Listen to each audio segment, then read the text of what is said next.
My name is Emily and I'm 32. I'm sitting in my kitchen, the kind of quiet you only get when the world slows down. Coffee's gone cold, but I'm staring at this old family photo on the fridge, the one where we're all smiling. It pulls me back to a Sunday dinner, my daughter Ava's laughter filling the room. That night, my parents demanded I pay my sister's rent like it was my job to fix her messes. What happened next broke everything. Have you ever felt trapped by family? Where are you watching from? If this hits home, give a like, maybe subscribe, and let's share these stories. The dining room at my parents' house smelled like roasted chicken and fresh bread, the kind of comfort that usually made me feel safe. Ava sat next to me, her little hands folding a napkin into a lopsided boat. She was 6, all giggles, and wide eyes, proud to be at the grown-up table. My sister Rachel was across from us, her new necklace catching the chandelier's light, a chunky gold thing I knew she didn't buy herself. My parents, Margaret and Robert, were at the head of the table passing dishes like everything was normal. My cousin Sarah, quiet as always, smiled at Ava's napkin boat, but her eyes darted nervously. I was trying to focus on Ava, asking her about her school art project, when Rachel started talking about her new apartment. She leaned back, twirling a fork, her voice loud enough to pull everyone's attention. "It's downtown," she said. All modern with a view, but the landlord's a pain, always hounding her for rent. I caught the way she glanced at me like she was waiting for me to say something. I didn't. I just nodded, hoping she'd move on. Ava tugged my sleeve, whispering about her teacher's new puppy, and I leaned down to listen, grateful for the distraction. But then my mom stood up, her chair scraping the floor. "Emily," she said, "can I talk to you in the kitchen?" Her tone was sharp, the kind that made my stomach twist. I patted Ava's hand, told her I'd be right back, and followed Mom. The kitchen was warm, pots still steaming on the counter, but her face was cold. She didn't waste time. "Rachel needs help with her rent," she said. $1,200 a month. You're doing fine at your job. You need to cover it." I stared at her, my mouth dry. "Mom," I said, "I can't. I've got Ava's school fees, my own rent car payments. I'm barely keeping up." She crossed her arms, her lips thinning. "Family helps, family, Emily. Rachel's trying to get on her feet. You're her sister." I felt my chest tighten like the air was getting thin. "I'm trying too," I said, my voice low. "Why is it always on me?" She didn't answer, just looked at me like I'd failed some test. Back at the table, I tried to act normal, cutting Ava's chicken into smaller pieces. But I could feel eyes on me. Rachel was smirking like she knew what Mom had said. Dad was talking to Uncle Tom about football, but his glances my way felt heavy. Sarah caught my eye. Her face soft with worry, but she didn't speak. Ava was chatting about her art project again, oblivious, and I forced a smile, nodding like I was listening. Then Rachel spoke up louder this time. "So Emily, you gonna help me out with the apartment?" Her tone was casual, but it felt like a trap. The table went quiet. Ava looked up confused, her fork halfway to her mouth. I swallowed hard, trying to keep my voice steady. "Rachel, I said I can't right now. I've got my own stuff to handle." Her smirk faded and she leaned forward. "Wow," she said, "real nice. Family first, right?" Before I could respond, Dad's voice cut through. "Emily, what's this about? You're saying no to your sister?" His tone was low, but it carried that edge I knew too well. I felt my face heat up. Everyone was staring now, even Sarah, who looked like she wanted to disappear. "Dad," I said, "I'm not saying no forever. I just can't do it now." He leaned back, his eyes narrowing. "That's not how we raised you," he said. "You don't turn your back on family." Ava's hand slipped into mine under the table, her fingers small and warm.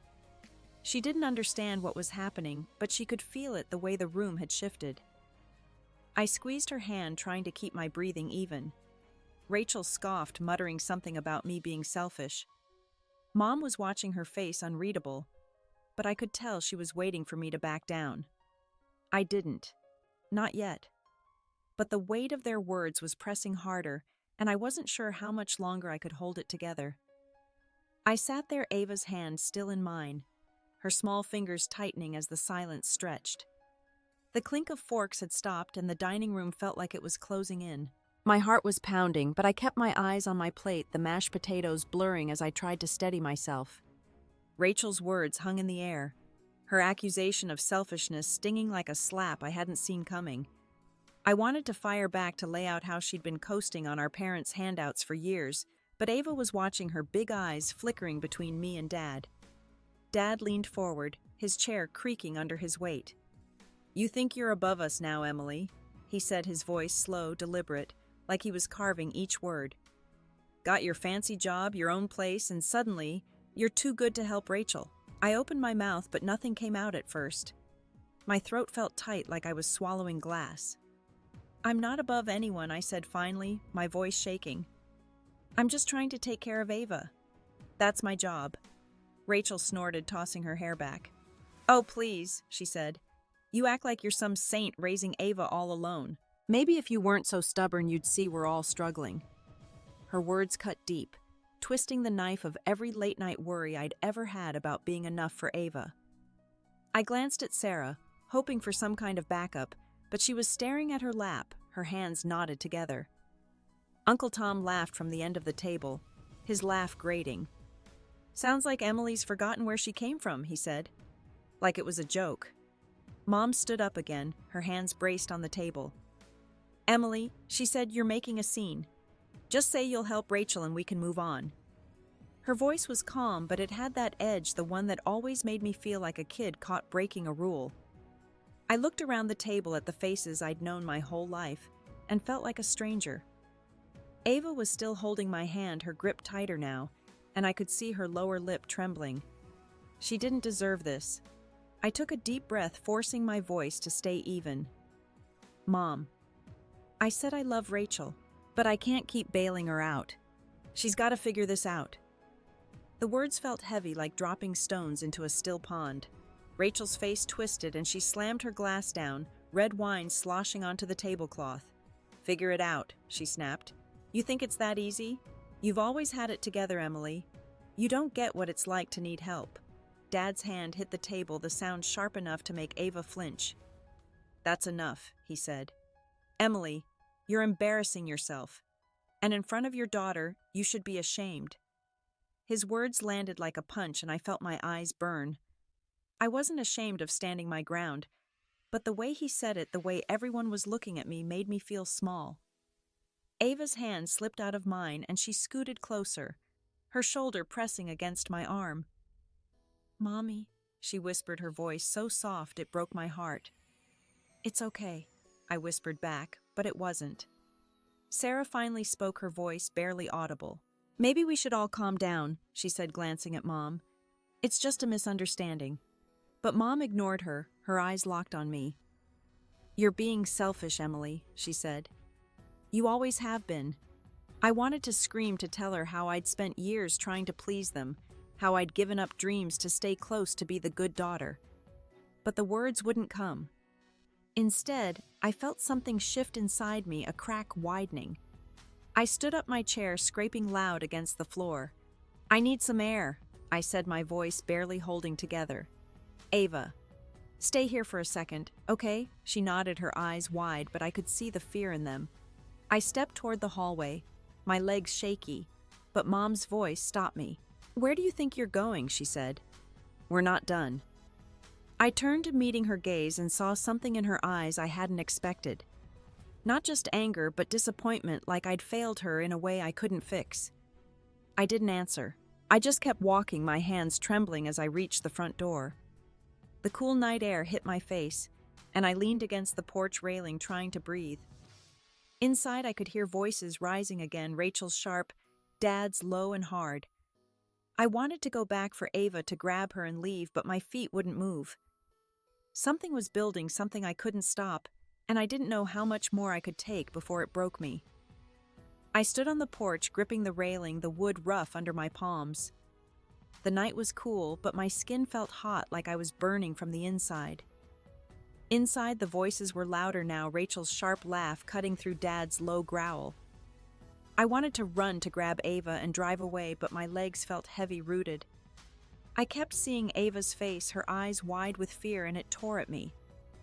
I had to go back for her, no matter how much I wanted to disappear. I took a shaky breath and pushed the door open. The dining room was a mess of noise plates, pushed aside wine glasses half empty. Ava was still at the table, her hands clutching the edge of her chair, her drawing crumpled in front of her.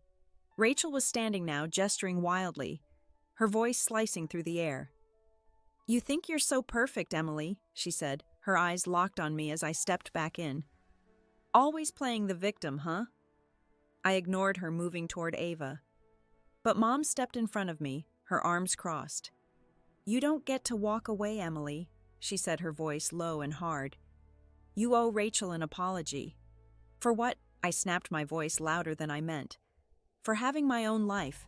For not handing over every cent I earn." Mom's face tightened, and I saw Dad shift in his chair, his jaw clenching. Ava whimpered and I reached for her, but Rachel grabbed my arm, her nails digging in. "Let go," I said, pulling back, but she didn't. "You're so ungrateful," she hissed.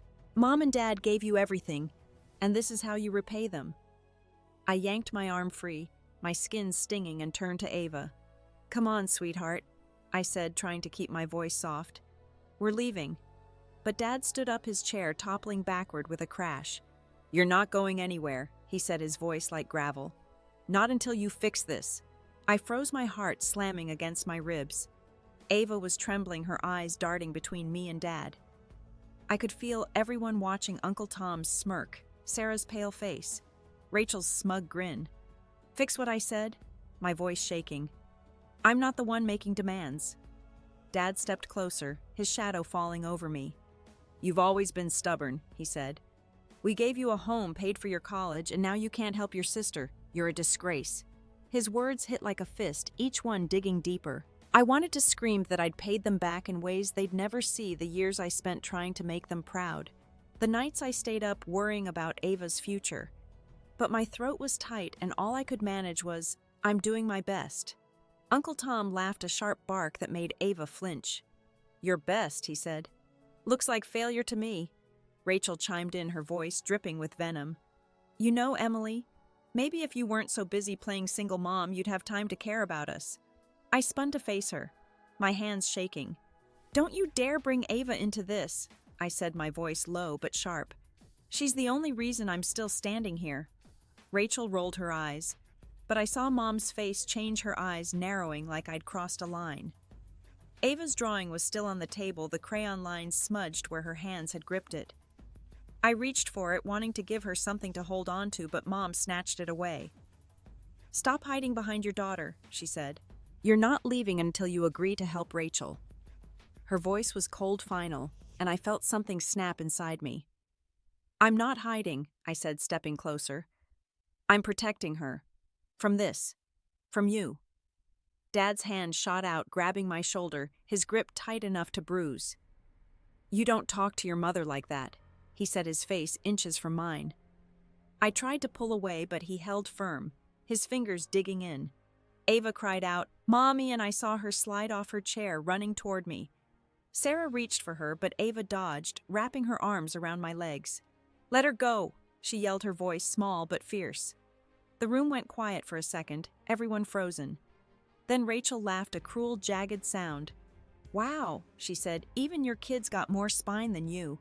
I felt my vision blur, not from tears, but from rage, a heat that made my hands shake. I looked at Mom, at Dad, at Rachel, and saw strangers. I didn't know how much more I could take, but I knew I couldn't let Ava see me break. Ava's arms were locked around my legs, her face buried against my jeans, and I could feel her trembling. Dad's grip on my shoulder tightened, his knuckles white, and I bit my lip to keep from crying out. The dining room was a pressure cooker, the air thick with anger and unspoken grudges. I wanted to scoop Ava up and run, but my feet felt glued to the floor, my body betraying me. Rachel's laugh was still echoing in my head, a sound that made my skin crawl. Mom stepped closer, her eyes blazing. "You think you're protecting Ava?" she said, her voice sharp enough to cut glass. "You're teaching her to be just like you, selfish and ungrateful." I flinched, the words landing like a blow. I'd spent years trying to shield Ava from their chaos, but now it was spilling over and I couldn't stop it. Ava's grip tightened and I reached down, resting a hand on her head, trying to anchor us both. Dad finally let go, but he didn't step back. He loomed over me, his voice dropping low. "You've always been trouble, Emily," he said. "Always thinking you're better than us. I gave you everything, and this is what I get." His words were a knife twisting into old wounds. I remembered the late nights studying the jobs I took to pay my own way, the times I begged for their approval. It was never enough. Uncle Tom piped up, his voice smug. "She's got a big head now, Robert," he said, swirling his wine. "Thinks she's too good for the family." I shot him a look, my chest burning, but he just grinned like this was entertainment. Sarah was still at the table, her hands clenched, but she didn't speak. I wanted her to say something, anything to break this nightmare, but she just sat there, eyes down, like she was afraid to breathe. Rachel moved closer, her perfume sharp and cloying. "You know what your problem is, Emily," she said, her voice dripping with venom.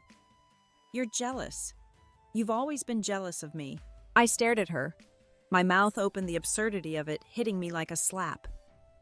Jealous of her endless handouts, her reckless choices, the way our parents always picked her side.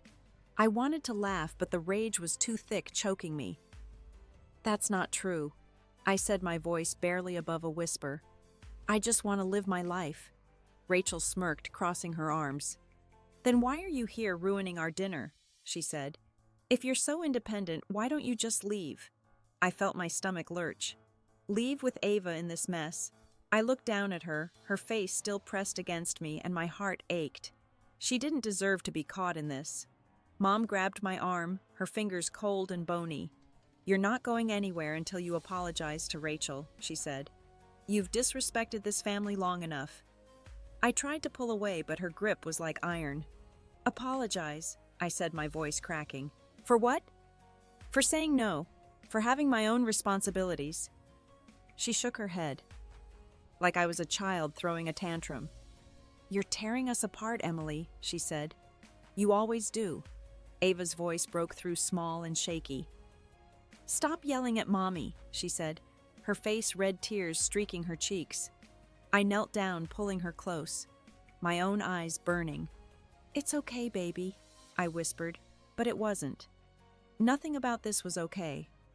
Dad snorted a sound that made my blood run cold. "Look at you," he said, "using your kid as a shield. Pathetic." I stood Ava clinging to me and faced him. "Don't talk about her like that," I said, my voice steady for the first time. "You want to come at me, fine. But leave Ava out of it." His eyes narrowed, and for a second I thought he might back down. But then Rachel spoke, her voice icy. "You're the one dragging her into this, Emily," she said. "You're the one who can't let things go."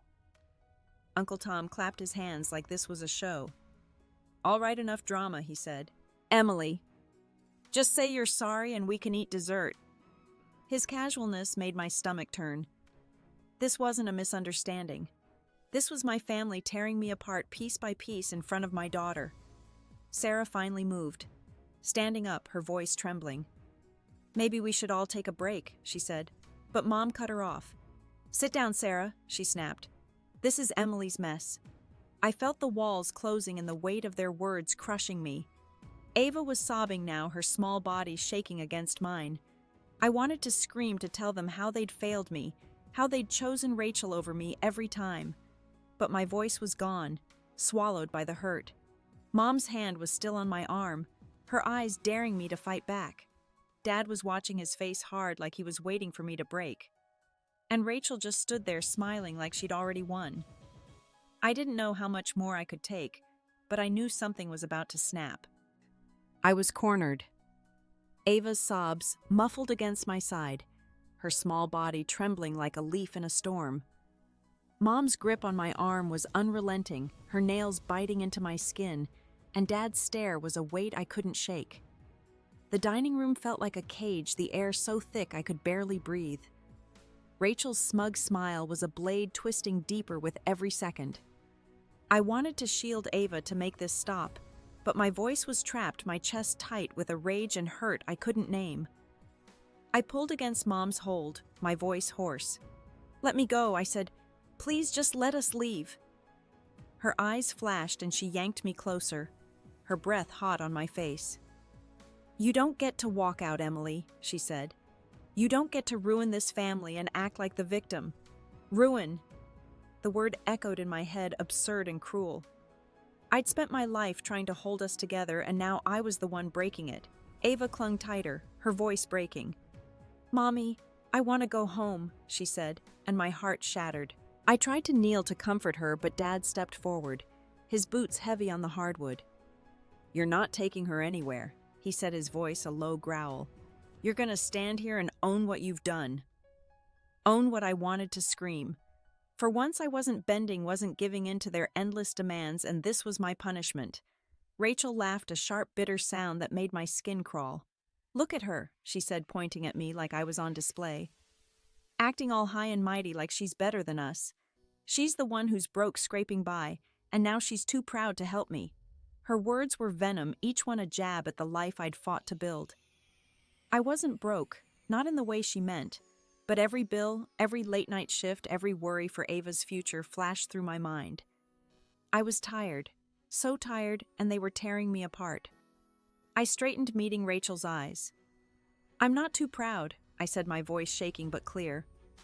"I'm just done carrying you." The room went still, the weight of my words hanging heavy. Rachel's face twisted, and she took a step toward me, her hands balled into fists. "Done," she spat. "You think you can just cut me off? You owe me, Emily. You owe all of us." Owe them for what? The years of being their scapegoat, the constant comparisons, the way they'd always chosen her. Mom's grip tightened, and she shook me hard. "Stop it, Emily," she said, her voice rising. "You're embarrassing yourself in front of Ava." Embarrassing. The irony burned. They were the ones screaming, accusing, trapping me, and I was the embarrassment. I looked down at Ava, her eyes red, her cheeks streaked with tears, and felt a wave of guilt crash over me. She shouldn't be here, seeing this, feeling this. But I couldn't get us out. Dad moved closer, his presence suffocating. "You're a failure, Emily," he said, his voice cold, deliberate. "Can't keep a man. Can't help your sister. Can't even raise your kid right." His words were a sledgehammer, smashing through every fragile piece of confidence I'd built. I wanted to argue, to tell him about the nights I stayed up with Ava, the way I'd clawed my way through every hardship, but the hurt was too raw, swallowing my voice. Uncle Tom clapped slow and mocking from the table. "Quite a show, Emily," he said, grinning like this was a game. "Maybe if you'd listened, we wouldn't be here." Sarah was still silent, her hands gripping the tablecloth, her face pale. I wanted her to stand up to say something, but she didn't. No one did. It was just me, Ava, and the weight of their judgment pressing down until I could barely stand. Rachel leaned in, her voice a hiss. "You're nothing without us," she said. "You think you're strong? You're weak, Emily. Always have been." Her words were a mirror to my deepest fears, the ones that kept me up at night, wondering if I was enough. I felt my knees buckle, but Ava's arms held me steady, her small strength the only thing keeping me upright. I opened my mouth to respond, to tell her she was wrong, but the words wouldn't come. All I could feel was the ache, the betrayal, the suffocating truth that my family saw me as nothing.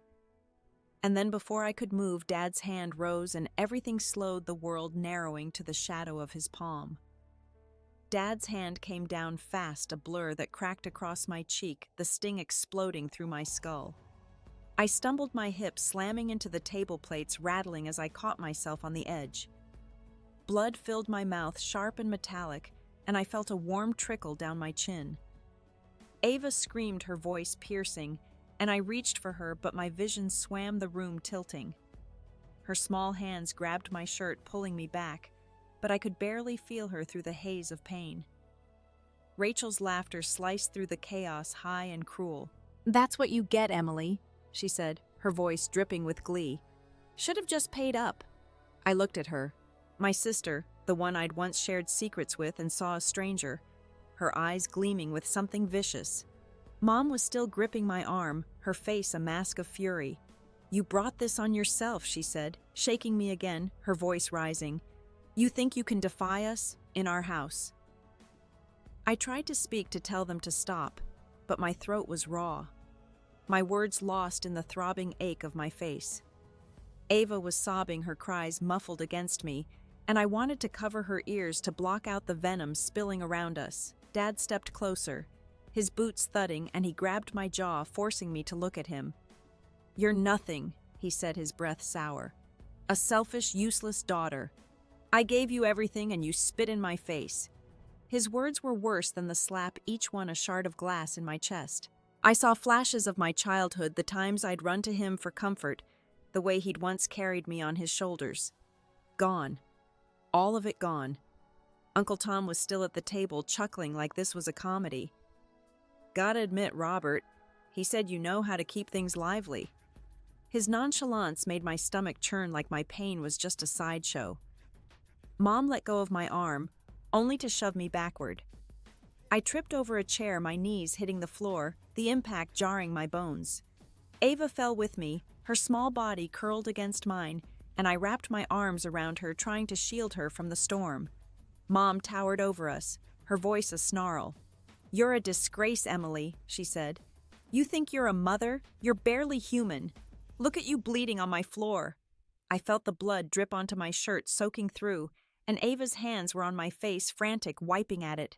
"Mommy, you're hurt," she said, her voice breaking, and I wanted to tell her I was okay, but I wasn't. I couldn't lie to her, not now. Rachel crouched down, her face close, her smile twisted. "Maybe next time, you'll think twice before saying no," she said, her words a poison seeping into me. I wanted to push her away, to scream, but my body wouldn't move, my strength drained. Sarah was standing now, her hands trembling, but she didn't come closer. "Emily," she whispered, her voice barely audible, but Mom shot her a look and she shrank back. No one else moved. Not Uncle Tom, not the cousins at the far end of the table, their faces blank like they were watching a movie they didn't care about. I was alone, surrounded by family, and I'd never felt so abandoned. Ava's tears soaked my shirt, and I held her tighter, my own eyes dry too, stunned to cry. Dad kicked a fallen fork toward me, the metal skittering across the floor. "Clean yourself up," he said, his voice flat like he hadn't just shattered me. "You're making a mess. A mess." That's what I was to them. Not a daughter, not a sister, just a problem to be fixed. I looked up, my vision clearing just enough to see Rachel's smirk, Mom's clenched fists, Dad's cold eyes. The room spun, and I felt something inside me crack, a final fragile piece of hope breaking apart. I was on the floor, bleeding, my daughter crying in my arms, and I didn't know how to make it stop. The police station was cold, the fluorescent lights buzzing overhead, casting harsh shadows on the tiled floor. Ava was curled up in a chair beside me, her eyes red but dry now, clutching her stuffed bunny, its ear torn from the chaos at dinner. My face throbbed, the cut on my lip stinging every time I moved my mouth, but I sat straight, my hands folded tightly in my lap. The officer across the desk was typing, his face neutral, but I could feel his glances taking in the bruise blooming on my cheek. I'd been here for hours, giving my statement, reliving every second of that dining room nightmare. But I wasn't crumbling. Not anymore. Ava had been silent since we left my parents' house, her small hand gripping mine as the police escorted us out. Lisa, the neighbor who'd walked in at the worst moment, had called them, her voice shaking as she described what she saw. I owed her everything for that. When the officers arrived, Mom had tried to play it off, saying it was a family misunderstanding, but Lisa's testimony and the blood on my shirt told a different story. Dad didn't even look at me as they questioned him, his jaw tight, like I'd betrayed him by daring to breathe. Now in the station, I was done being silent. "I want to press charges," I said, my voice steady, despite the ache in my chest. The officer looked up, his pen pausing. "Against your parents?" he asked, not unkindly but with a hint of surprise. I nodded, my eyes fixed on a crack in the desk. "Yes," I said. "For assault. For what they did in front of my daughter." Ava stirred beside me, her bunny slipping slightly, and I reached over, tucking it back into her arms. She didn't need to hear this, but I needed to say it. The officer nodded, scribbling something, then slid a form across the desk. I stared at it, the black print blurring for a moment. This was real. I was doing this. My parents, the people who'd raised me, who'd once tucked me in at night, were now names on a legal document, their actions reduced to checkboxes of violence. It felt like a door slamming shut, but I picked up the pen, my hand steady as I signed. I wasn't just Emily, the disappointing daughter, anymore. I was Ava's mom, and I'd fight for her, for us. Back at my apartment, the quiet was a relief, but it didn't erase the weight. Ava was asleep in her bed, her bunny tucked under her chin, and I sat on the couch, a bag of frozen peas pressed to my cheek. My phone buzzed, a text from Sarah, my cousin who'd been so quiet at dinner. "I'm sorry I didn't do more," it said. "I have something you should see. Meet me tomorrow." I stared at the screen, my thumb hovering. Sarah had always been the peacemaker, the one who avoided conflict, but her message felt different, like she was finally choosing a side. I typed back, "Okay, tomorrow," and set the phone down, my mind racing. The next morning, I dropped Ava off at school, her teacher giving me a worried look as she noticed my bruised face. I brushed it off, saying I'd tripped, but the lie tasted bitter. Ava hugged me tight before running inside, and I stood there watching her disappear into the classroom, a fierce resolve settling in my bones. She deserved better than what she'd seen, better than a family that hurt instead of healed. I was going to make sure she got it. At a coffee shop downtown, Sarah was waiting, her hands wrapped around a mug, her eyes nervous but determined. She slid a small stack of papers across the table, old letters, the paper yellowed and creased.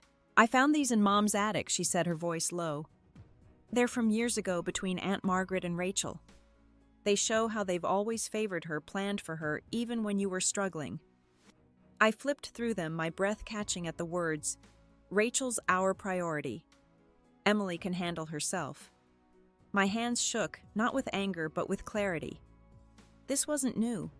It was just the truth finally in front of me. I looked at Sarah, her face open, vulnerable. "Why now?" I asked. She swallowed, her eyes dropping. "Because I saw what they did to you," she said, "and I couldn't stay quiet anymore." I nodded, the letters heavy in my hands. They were proof not just of their favoritism, but of the life I'd been fighting against. I thanked her, my voice thick, and left the shop, the papers tucked into my bag. I wasn't sure how I'd use them yet, but they felt like a weapon, one I'd wield carefully. Back home, I called Rebecca, a lawyer a friend had recommended. Her voice was calm, professional, but warm, and I laid it all out, the dinner, the assault. Lisa's testimony, Sarah's letters.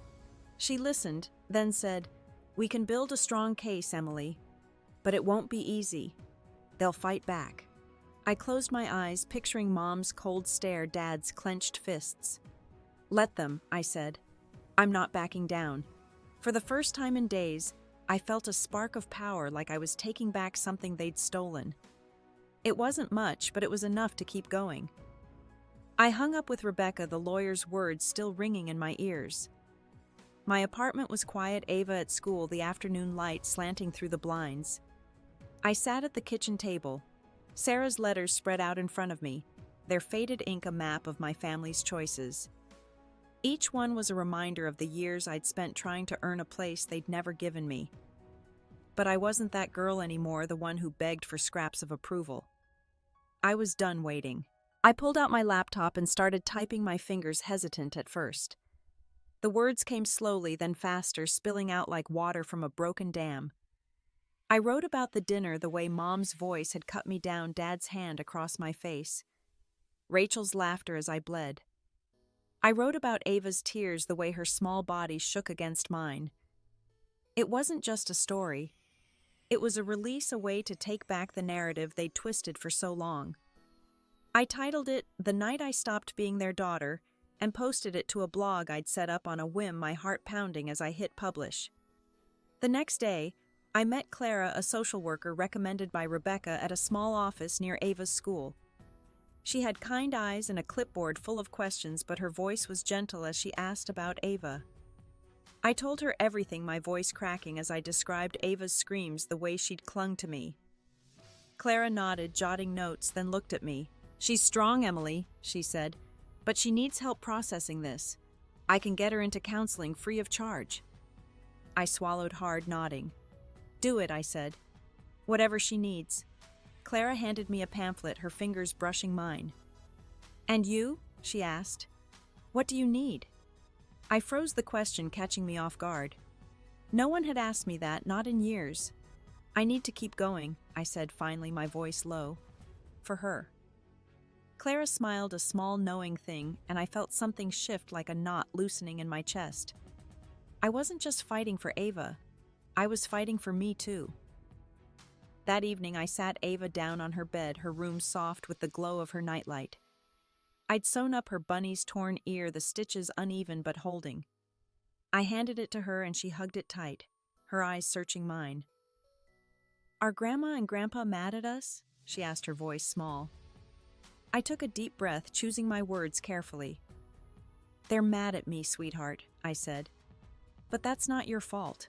You didn't do anything wrong. She nodded, but her brow furrowed, and I knew the hurt was still there, buried deep. I tucked her in, promising we'd talk more, and went to my room, my laptop open.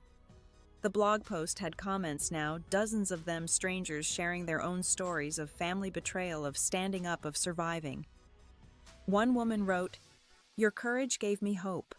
I read it again, my eyes burning not with tears but with something fiercer. I hadn't expected this, the way my pain could reach others could mean something. I replied to every comment, my fingers steady, each word a brick in the wall I was building around us. The next morning Rachel called. I almost didn't answer, but something made me pick up. Her voice was sharp, accusing. "You're pressing charges," she said. "Not even a hello.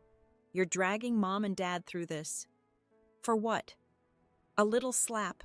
I gripped the phone, my jaw tight. A little slap, I said, my voice low. They hurt me, Rachel. In front of Ava. They don't get to walk away from that. She laughed, bitter and cold. You're pathetic, Emily, she said. You think you're some hero? You're tearing us apart. I hung up my hands, shaking, but not with fear. I was done letting her twist my reality. I blocked her number, the act final, like cutting a rope that had been strangling me for years. I called Rebecca next, telling her about Rachel's call, the letters, my blog.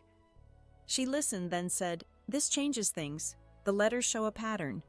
Your story's getting attention. Keep writing."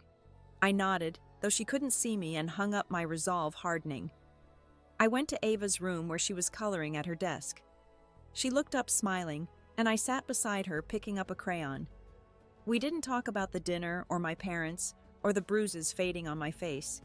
We just colored, her small hand brushing mine, the paper filling with bright, messy lines. I looked at her, at the way she hummed softly, and felt a quiet strength settle in me. I wasn't whole yet, but I was moving, building something new. I leaned over, kissing her forehead, and she giggled, the sound like a promise. I held that moment silent and sure, knowing I'd fight for everyone like it. The courtroom smelled of polished wood and stale coffee, the kind of place where truths were supposed to come to light. I sat in the front row, my hands clasped tightly, the fabric of my skirt creasing under my fingers. Ava was with a sitter, her counselor's advice echoing in my mind. Keep her routine steady. The judge, Ellen, a woman with gray streaks in her hair and a no-nonsense gaze, called the session to order. My parents. Margaret and Robert sat across the aisle, their faces stiff like they were carved from stone. Rachel wasn't there, but I felt her absence like a shadow. Rebecca, my lawyer, stood beside me, her briefcase packed with evidence. Lisa's statement photos of my bruises, Sarah's letters. She'd warned me it would be quick, a plea deal likely, but I wasn't prepared for how it would feel. The prosecutor laid out the charges: assault in the second degree, and I watched Mom's hands twitch in her lap, Dad's jaw tighten. They didn't look at me, not once, and that silence was louder than any words they'd ever thrown my way. Ellen listened as Rebecca presented our case, her voice steady, cutting through the legal jargon to the raw truth of that night. The letters were the clincher, showing a pattern of favoritism that made their actions less impulsive, more deliberate. The prosecutor added Lisa's account, how she'd seen me on the floor, bleeding, Ava screaming. I kept my eyes on the judge, but my chest ached, the memory of Ava's cries clawing at me. When it was their turn, my parents' lawyer argued it was a family dispute, a moment of passion, But Ellen's frown deepened, her pen tapping the bench. The verdict came faster than I expected. Guilty, Ellen said, her voice flat but firm. Probation for 2 years, community service, mandatory counseling. No jail time, but their names would carry the stain. Mom's shoulders slumped, and Dad stared straight ahead, his hands fisted. I waited for relief, for some rush of victory, but all I felt was a hollow quiet like the air after a storm. They were convicted, but they were still my parents, and that truth sat heavy in my gut. Outside the courthouse, the spring air was sharp, the sky too bright. Rebecca squeezed my arm, saying we'd done well, but I could only nod, my throat tight. I drove to pick up Ava, my mind replaying the judge's words, the way Mom's face had crumpled at the end. I'd wanted justice, but this didn't feel like winning. It felt like severing a limb, necessary, but brutal. Ava ran to me at the school gate, her backpack bouncing, and I hugged her tight, her warmth grounding me. She didn't ask about the trial, and I didn't tell her. Not yet. At home, I checked my blog, expecting a few new comments, but the screen was flooded. Hundreds of messages, shares, emails from people I'd never met. Your story saved me, one said. I left my toxic family because of you, said another. My hands shook as I scrolled, the weight of their words sinking in. I'd written to heal myself, to make sense of the pain, but it had grown into something bigger, a beacon for others. A local news station had left a voicemail asking for an interview. I saved it, unsure, the idea of going public both thrilling and terrifying. I called Sarah that evening, needing to hear her voice. She answered on the first ring, her tone soft but steady. I heard about the verdict, she said. You okay? I leaned against my kitchen counter, the phone warm against my ear. I don't know, I said, honest. It's done, but it doesn't feel done. She was quiet for a moment, then said, I'm proud of you, Emily. For Ava. For you. Her words caught me off guard, a flicker of warmth in the cold aftermath. We talked longer about her own fights with Mom, about the family we'd both lost, and for the first time I didn't feel so alone. Later, I sat at my desk, Ava asleep in her room, the apartment hushed. I opened my laptop, the blog's dashboard glowing, and saw a new email from a woman named Nina, a support group leader. She'd read my story, wanted me to speak at her next meeting to share what I'd been through. I stared at the invitation, my pulse quickening. Speaking out in person was different from hiding behind a screen. It was raw, exposed, but the thought of helping someone else, even one person, stirred something in me. I typed a reply, my fingers slow but sure, agreeing to come. I closed the laptop, the room dark except for a sliver of moonlight through the blinds. The trial was over, the world was shifting, but I stood still, caught in the echo of what I'd done. My parents were guilty, my story was spreading, and I was becoming someone new.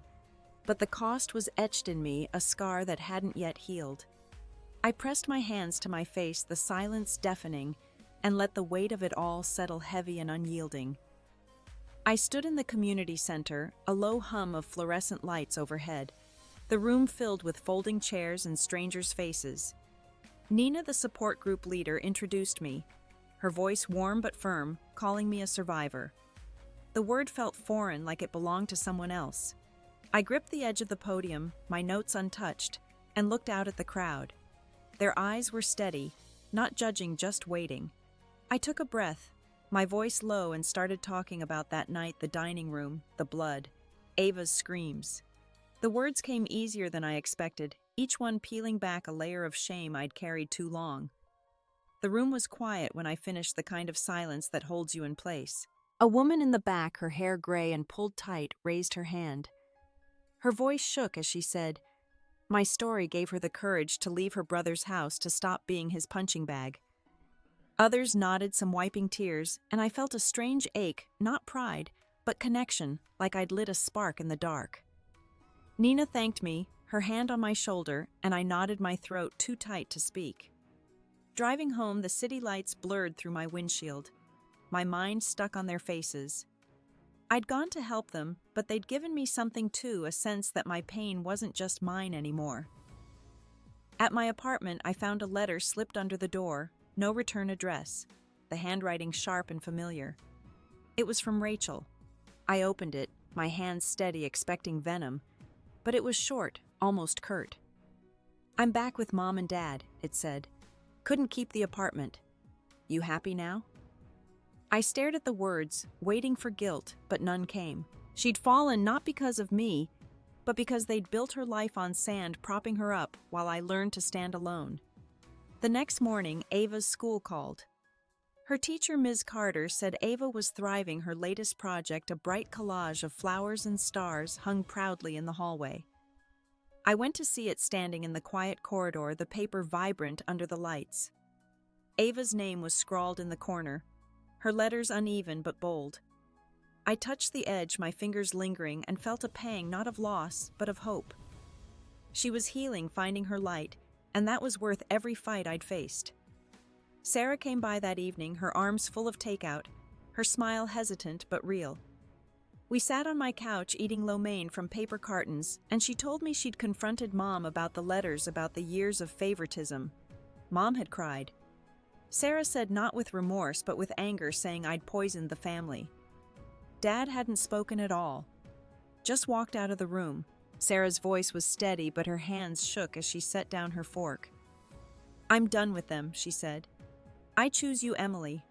I reached for her hand, squeezing it, and we sat in silence, the weight of her choice settling between us. Later, I checked my blog again, the comments now in the thousands, a wave I hadn't expected. The news station had called back insistent, and I agreed to the interview, my voice calm but firm. I wasn't ready to be a face on a screen, but I was ready to be heard. I wrote a new post that night about the trial, about Sarah's courage, about Ava's collage. I didn't mention Rachel's letter, and I felt its shadow, a reminder of the cost of truth. I stood at my window, the city spread out below its lights, steady and unyielding. The world had shifted, my parents diminished, Rachel exposed, my voice amplified. But the victory was quiet, not a shout but a whisper, carrying the weight of everything I'd lost. I thought of Ava asleep in her room, her collage a promise of something better. I closed my eyes, the silence wrapping around me, and felt the ache of it all, not healed, but held a wound I'd carry, but no longer hide. The park was alive with spring, the grass soft under my feet, the air carrying the scent of blooming lilacs. I pushed Ava on the swing, her laughter bright, cutting through the hum of distant traffic. She was 6, but in that moment she seemed older, her ponytail bouncing as she pumped her legs, reaching for the sky.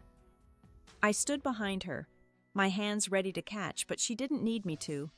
She was soaring, and I let myself smile, a real one, the kind that felt like letting go.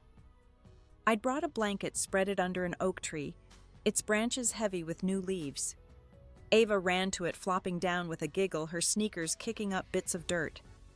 I sat beside her, pulling a thermos of lemonade from my bag, the tartness sharp on my tongue as we shared it. The park was a ritual now. Our Saturday escape, a place where the world felt simpler, where I could just be her mom, not the woman carrying 1,000 scars. Sarah was coming, her text promising she'd bring cookies, and I glanced at the path, watching for her familiar stride. Things had shifted with us since the trial, a quiet alliance forming in the wreckage of our family. She'd started calling more, showing up with coffee, or a story about her day, and I'd let her in, cautious at first, then grateful. Today I wanted her here, not to fix anything, but to share this moment, to let Ava see what family could be. I leaned back, my hands sinking into the grass, and let my mind wander. I'd been thinking about my childhood lately. Not the big moments, but the small ones. Summers in our backyard, chasing fireflies. Mom's voice singing off-key as she cooked. Those memories used to hurt, tangled with the pain of what came later, but now they felt softer, like photographs I could hold without flinching. I wasn't forgiving my parents, not yet, but I was starting to see them as human, flawed and broken just like me. Ava tugged at my sleeve, her eyes bright. "Can we play tag?" she asked, already scrambling up. I laughed, brushing dirt off my jeans, and chased her, my steps light the ground steady beneath me. She darted between trees, her laughter a melody, and I let myself run, really run, the wind cool against my face. For a moment I wasn't thinking about courtrooms or blog posts or the weight of my choices. I was just here with her, alive. Sarah appeared on the path, a paper bag in her hand, her smile tentative but warm. Ava ran to her shouting about the swings, and Sarah knelt listening like it was the most important story she'd ever heard. I watched them, my chest full, and joined them on the blanket accepting a cookie, its sweetness crumbling on my tongue. Sarah looked at me, her eyes searching. "You seem different," she said, her voice low like she was testing the waters. "Lighter, maybe?" I nodded, chewing slowly, the words forming before I spoke. "I've been letting go," I said. "Not of everything, but enough." She tilted her head, waiting, and I continued, my voice steady. "I used to think I had to prove myself to them, to Mom and Dad, to Rachel. But I don't. I'm enough for Ava, for me. That's what matters." Sarah's eyes softened, and she reached for my hand, her touch brief but sure. "You are," she said, and I believed her. We sat there, the three of us, Ava sketching in her notebook, Sarah telling a story about a coworker's bad haircut, the normalcy of it wrapping around me like a shawl. I looked at Ava's drawing, a swirl of colors, houses and trees, under a bright sun, and felt a quiet certainty. I'd spent so long fighting to protect her, to protect myself, but here in this moment, I wasn't fighting. I was living, and it was enough. The breeze stirred, lifting a strand of Ava's hair, and I closed my eyes, breathing slow, letting the world hold me for once. Ava's notebook was open on the blanket, her crayons scattered like bright pebbles. She was focused, her tongue peeking out as she drew a cloud fluffy and uneven. I watched her, my heart steady, the park's soft noises fading into a hum. Sarah was beside me, nibbling a cookie, her presence a quiet anchor. I'd spent so long braced for the next blow, but here under the oak's shade, I felt the world loosen its grip, letting me breathe deeper than I had in months. I reached into my bag, pulling out a small journal, its cover worn from restless nights. I'd started writing in it a week ago, not stories for the blog, but letters to the girl I used to be. "Dear Emily, I'd write you tried so hard to be enough." I flipped it open, this pages soft under my fingers, and read a line I'd scribbled last night. "You don't need their love to be whole." The words felt true now, not just hopeful, but real. Sarah noticed, her eyes curious but gentle. "What's that?" she asked, her voice low, like she knew it was private. I hesitated, then handed it to her, open to a page. "Just thoughts," I said. "Things I wish I'd told myself sooner." She read silently, her fingers tracing the ink, and when she looked up, her eyes were bright. "This is beautiful, Emily," she said. "You're giving her a voice, the old you." I nodded, my throat tight, not from pain, but from the weight of seeing myself clearly. Ava looked up, her drawing done, and held it out. "It's us," she said, pointing to 3 stick figures under a giant sun, their hands linked. There was me with messy hair, Sarah with a big smile, and Ava small but in the middle. No one else, just us. I took it, my fingers careful, and felt a pang, not of loss, but of clarity. This was my family now, the one I'd chosen, the one that chose me back. I tucked the drawing into my journal, a promise to keep building this life. A woman approached, her toddler trailing behind, a familiar face from the support group. Lila, a single mom like me, her eyes tired but kind. She waved, settling nearby, her son chasing a butterfly. We didn't talk much, just exchanged smiles, but her presence felt like a thread connecting us through unspoken battles. I'd met her at Nina's group, heard her story of leaving a controlling father, and now seeing her here laughing with her kid, I felt a quiet pride, not just for her but for me. We were surviving together. I leaned back, my hands flat on the blanket, the earth cool beneath. I thought about my parents, not with anger but with distance, like they were figures in a story I'd outgrown. I saw Mom's tight smile, Dad's heavy steps, Rachel's sharp laugh, but they were smaller now, their power fading. I didn't need to hate them to move on. I just needed to let them go. The thought settled in me, not loud, but sure, like a stone sinking into still water. Lila's son ran over, offering Ava a dandelion, its seeds already half gone. Ava took it, blowing gently, and we watched the white fluff drift, catching the light. Sarah laughed, soft and real, and I felt my shoulders ease, the last of my tension slipping away. I closed my journal, its weight light in my hands, and looked at Ava, her face bright with wonder. The sun was lower now, painting the park gold, and I let myself rest in it, my breath slow, my heart open, the world soft and steady around me. I'm in my apartment, the clock ticking past midnight, the kind of quiet that feels like a gift. My journal's open on the table, pages filled with thoughts I never thought I'd write. I'm Emily, 32, and I'm not the same woman who walked into that dining room months ago expecting a family dinner and finding a battlefield. The bruises have faded, but the lessons linger etched in me like lines on a map. I sip tea chamomile, its warmth settling my nerves, and let my mind trace the road that brought me here. Ava's asleep. Her door cracked open, the soft glow of her star-shaped nightlight spilling into the hall. She's different now, too. Her laughter easier, her questions bolder. Last week she asked if we could plant a garden, just us, something to grow. We bought seeds, marigolds and basil, and spent a Sunday digging in pots on our tiny balcony, her hands caked with soil, her smile brighter than the sun. I watch her sleep sometimes, her chest rising and falling, and feel a fierce love, one that's carried me through every storm.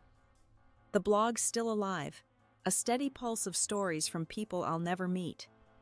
I read their words, their struggles, their small victories, and write back not as a savior, but as someone who gets it. The news interview aired my face on screens across the city, my voice steady as I spoke about surviving, about choosing myself. I was terrified, but I did it, and the messages that followed from women and men who saw themselves in me made it worth the fear. I'm not a hero, just a mom who kept going, and that's enough. Sarah's a constant now, her visits a rhythm in our lives. She brought a puzzle last weekend, 1,000 pieces, and we spread it across the coffee table, Ava sorting colors while we talked. She's been writing 2 letters to her younger self, and we share them sometimes, our voices soft over coffee. It's not perfect, but it's real, a bond we've built from the ashes of what we lost. She's my family, not because of blood, but because she stayed, and I'm learning to trust that. I walk to the balcony, the night air cool, the city humming below. The marigold seeds have sprouted tiny green shoots pushing through the dirt, fragile but stubborn. I touch one, its leaves soft, and think about resilience, how it's not loud or flashy, just quiet, steady growth. I've started running in the mornings, not far, just around the block, my sneakers hitting the pavement, my breath even. It's not about speed. It's about moving, feeling my body carry me forward, strong in ways I didn't know it could be. I think about my parents sometimes, not with anger, but with a strange calm. They're out there living their lives, bound by probation and their own choices. I don't call, don't write, don't dream of reconciliation. I've let them go, not out of hate, but because I deserve peace. Rachel's with them, her life a cycle I can't break, and I've stopped trying.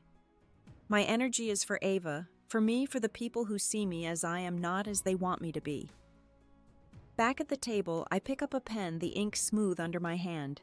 I write to Ava now. Not just to my past self, words for her to read one day when she's older, when she asks about the scars we both carry. Dear Ava, I start, you are my light, my reason, my home.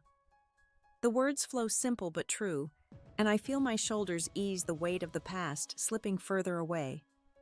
I set the pen down, the tea cold now, and listen to the quiet, my heart steady, my breath slow, the world soft around me. I close my journal, the pages full, the weight of it grounding in my hands. The apartment is still, the night deep, and I feel a quiet I've earned, not borrowed. I'm not healed, not in the way people imagine, with every wound neatly closed. I'm patched, stitched together by choices, by moments of courage, by Ava's hand in mine. But I'm here, standing in my own life, and that's a victory I didn't know I could claim. I think about the woman I was, the one who walked into that dining room hoping for love, and I don't pity her. She brought me here to this table, this truth. I've started lighting a candle each night, a small one, its flame steady in the dark. It's not for prayer or ritual, but for me, a reminder that light can hold its own against the shadows. I watch it now, the glow dancing on the wall, and think about what I've learned, not just from the pain, but from the rebuilding. Freedom isn't running away. It's choosing who you carry with you, who you let go, and who you become when the noise stops.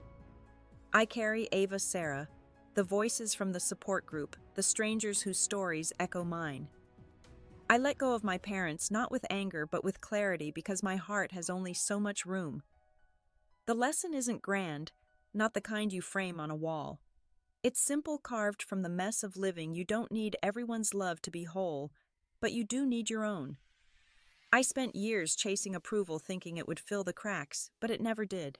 Wholeness came when I stopped asking, when I looked at Ava's smile at my own reflection and said enough. I'm enough. And in that, I found compassion not just for me but for others, for the broken, the trying, the ones still searching.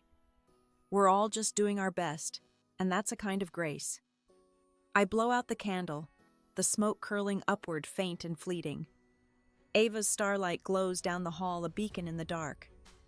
I think about her future, the woman she'll become, and I vow to show her this strength isn't loud, it's steady. Love isn't owed, it's chosen. I'll teach her to stand tall, not because the world is kind, but because she is. And I'll keep writing, not to prove anything, but to remember to share, to hold space for those who need it. What's the moment that made you choose yourself?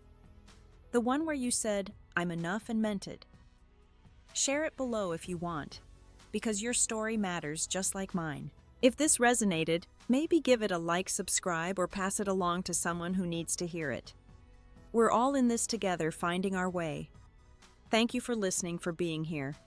Keep going, and I'll see you in the next one with love and a wish for your peace.